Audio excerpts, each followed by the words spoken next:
Welcome in, everyone, to another edition of the GSMC College Football Podcast, brought to you by the GSMC Sports Network. I'm your host, as always, Tommy Brzee. It is Wednesday, December 11th, and we have a great show for you today. We got to get to my postseason awards. I want to go through Coach of the Year, the Broyles Award, Joe Moore, obviously the Heisman, and everything in between. Want to give out all of my awards today. Definitely some that were very, very tough to pick, but I got to my answer. Then we'll get to Quinn Ewers and Arch Manning. Obviously, a huge debate as we head into this thing is how much should Arch Manning play? Should he just take over the starting job for Texas? A lot of questions around that thing, and I'll break down some of the issues Texas has been facing and how Arch Manning definitely could help out a couple of things that they have been facing. And then we'll get to a coaching carousel updates. Obviously, the big one is around UNC and Bill Belichick.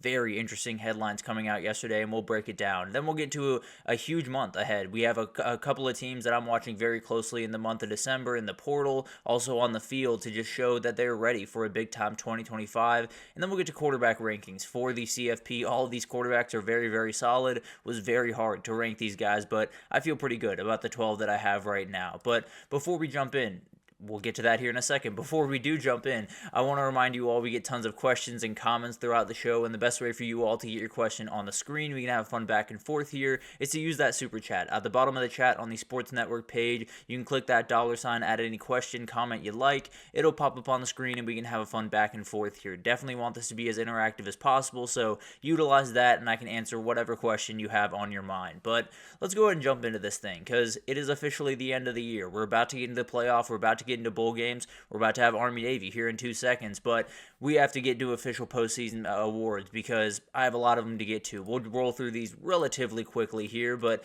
definitely wanted to give you guys an idea of where I stand at the end of all this craziness, at the end of this incredible year. Here's where I'm at, and we'll start with Coach of the Year. There's a lot of guys that should be up for this, if I'm being totally honest. I don't know if they've come out with the official finalists for this, but the way that I see it, you got Deion Sanders, 9-3 in year 2 on the doorstep of the CFP. Came up a little bit short, but the turnaround that he's had at Colorado is just otherworldly. It's been absolutely incredible to watch and has proved a lot of doubters, including myself at certain times, very much wrong this year. Then you do have Kirby Smart, hardest schedule in the country by a pretty comfortable margin. They had injuries all over the place, and they're still SEC champs. It's just a well-oiled machine down there, and frankly, this is probably the best coaching job that Kirby's had since he's been at Georgia, as far as I'm concerned.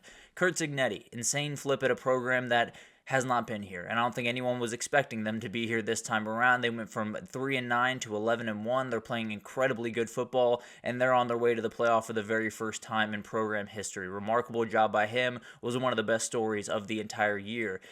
Dan Lanning also deserved a little bit of love here. In the year that was absolutely chaotic all over the place, he was undefeated. The only undefeated team in the FBS, coached incredibly good football, had some of the best post-game speeches, halftime speeches that you've ever seen. Very, very good head coach. I expect him to be here for a very long time to come. But to me, Kenny Dillingham's the winner. He was picked last in the Big 12 preseason, on his way to a CFP, has done an incredible job. Sam Levitt went down for multiple games. They were able to get Jeff Sims in there, win a couple of games. Cam Scadaboo's been incredible. The job that Kenny Dillingham has done, even under sanctions from the NCAA, from the Herm Edwards era, it's remarkable. It's something that I really did not think I was going to see from Kenny Dillingham. Frankly, when he took that job, I thought it was something of a death sentence. He's turned it into an absolute paradise, and it's been incredible to watch him develop. Really love that coach, and he is the Coach of the Year as far as I'm concerned. And we'll stay in the coaching realm right here, and we'll go to the Broyles Award. 3 guys have really stood out to me. We have Shannon Dawson,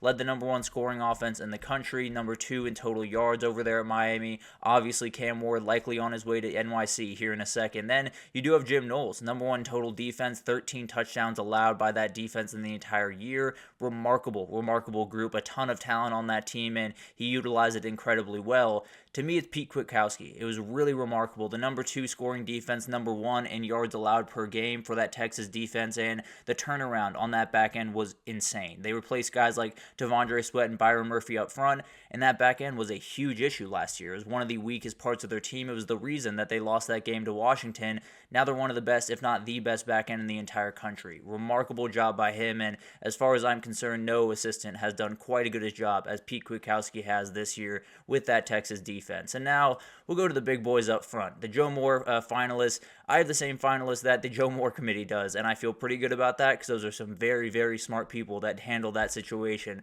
We'll start with Texas. Obviously, those 2 games against Georgia did not go the way that they wanted to, by any means, but they did have an elite performance against Michigan, and that elite defensive line really dominated just about anyone that was not named Georgia throughout this year, was incredible in the run game late, obviously was one of the better pass pro teams in the entire country, really, really good unit, obviously had those 2 tough moments, that's why they're not my winner, frankly, but really, really good unit, absolutely a unit that could lead them to a national title.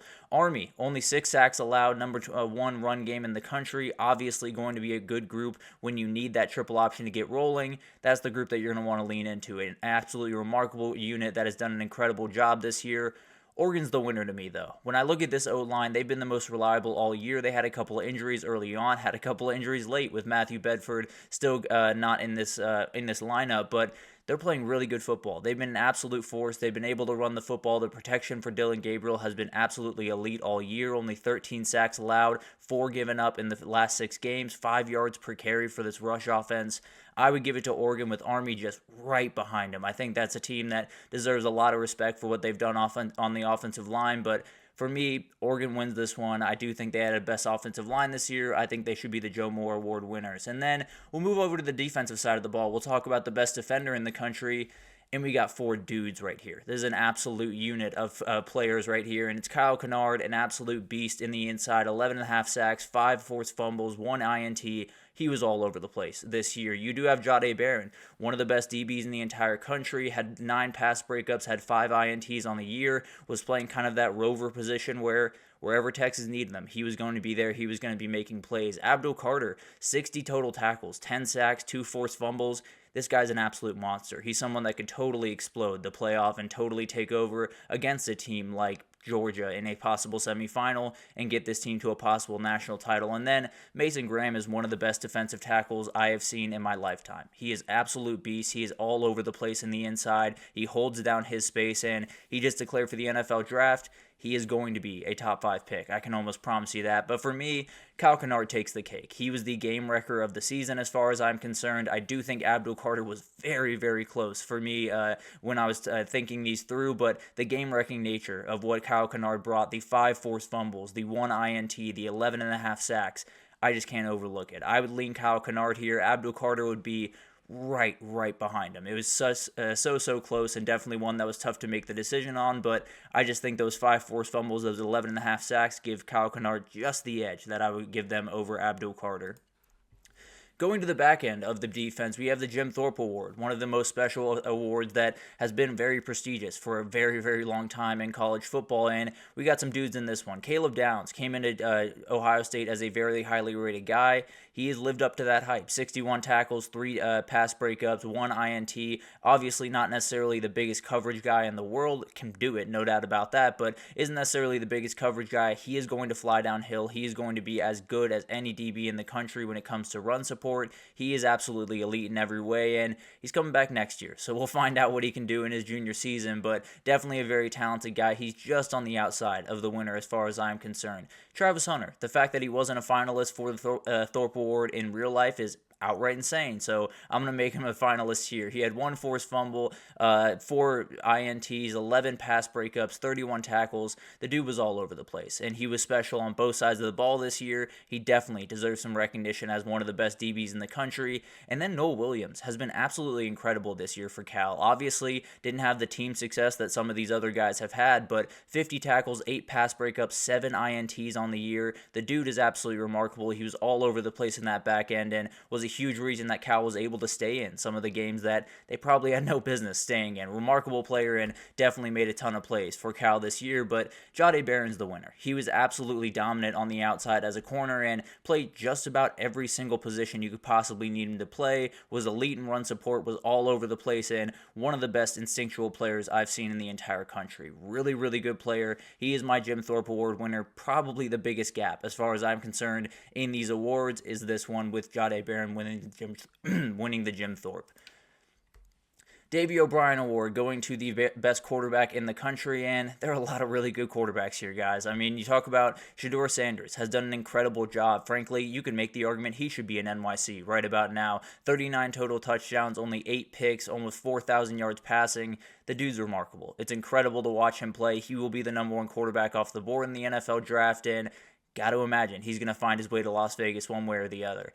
Dillon Gabriel has been incredible this year. Obviously, a little bit over 3,000 yards total, 35 total touchdowns, only 6 picks, has been incredible this year. And then I got to give love to Bryson Daly. He's led one of the best offenses in the country. I fully understand that you love to see those big passing stats. The reality is quarterback's about executing the offense, and no one executed much better than Bryson Daly does. 37 total touchdowns, only 1 INT, was a really remarkable player running the football, obviously, for Army, and definitely one of the guys that deserves a little recognition here. But Cam Ward was setting the pace pretty much from the get-go this season when he went into Gainesville and absolutely set that place on fire. He was the one setting the pace, has over 4,000 passing yards, 40 touchdowns, 7 picks. The dude is incredible. It's been awesome to watch him go to work, and definitely the guy that I would have as the Davey O'Brien Award, and you'll probably see him in NYC if I had to imagine. Doak Walker Award finalist. This is probably my favorite award of the bunch because I love me a good running back. But we'll start with Dylan Sampson. He was not a finalist in the when they put out the finalists, I believe, about a week ago. Crazy. A very, very talented player, led that Tennessee offense for the vast majority of the year, frankly, and had 22 touchdowns, almost 1,500 yards. Remarkable player. Cam Skattebo obviously deserves to be in this conversation. Over 1,500 yards, over 2,000 yards total with 500 receiving, had 22 total touchdowns. The dude is absolutely remarkable, and like Dylan Sampson, was the offense for Arizona State for some of this year when Sam Leavitt went out with an injury. Omarion Hampton, an absolutely remarkable player, second in the country in rush yards with 1,660, 15 touchdowns on the ground, added a little bit in the receiving game, 373 and 2 touchdowns.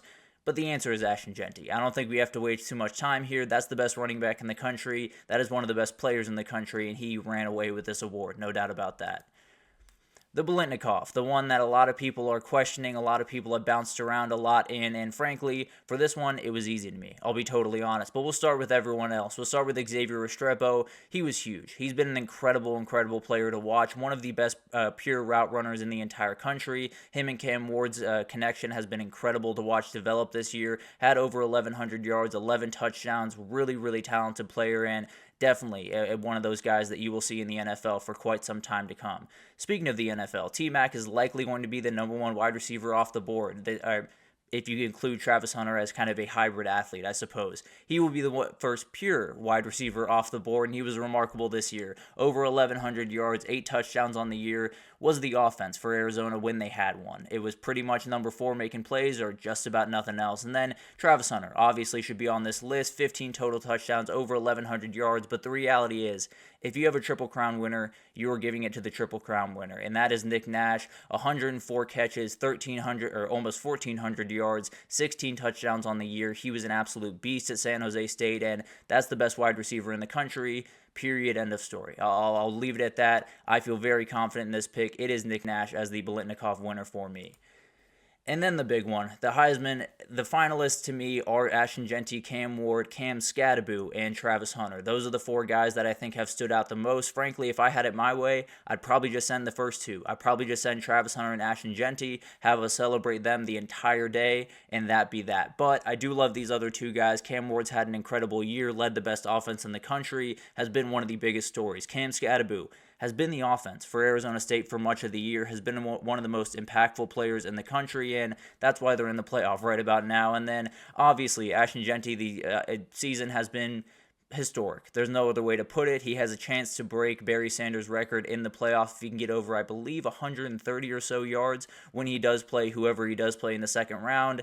But it's Travis Hunter. It's unlike anything that I've ever seen. It's unlike anything that I thought was possible on a football field. 15 touchdowns on the offensive side of the ball, 4 interceptions, 11 pass breaks on the defensive, and it's not just snaps, guys. He's been absolutely remarkable to watch. He's one of the best wide receivers, one of the best corners in the country. He is the best player in the country. He deserves the Heisman.